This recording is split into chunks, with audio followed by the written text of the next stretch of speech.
High, welcome back to my channel. तर शैलजा साखरे या मराठी चॅनलवरती तुमच्या सगळ्यांचं अगदी मनापासून पुन्हा एकदा स्वागत करत आहे.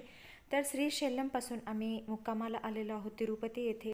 हा समोरचा व्ह्यूज जो पाहत आहात तो आहे चेकपोस्टच्या डाव्या साईडचा व्ह्यूज आहे, जेथे की एका लाईनने भरपूर असे भक्तनिवास आहेत, रेस्टॉरंट्स आहेत आणि खाण्यापिण्याची व्यवस्था पण आहे.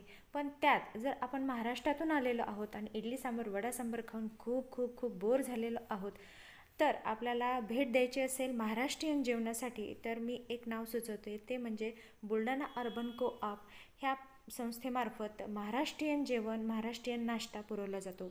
याचा सकाळी 6 ते 9 असा नाश्त्याचा वेळ आहे आणि दुपारी 2 ते 4 असा वेळ आहे जेवण्यासाठीचा. तर आम्हीसुद्धा याला भेट दिली. व्हिडिओ कंटिन्यू बघा, आवडला तर लाईक करा.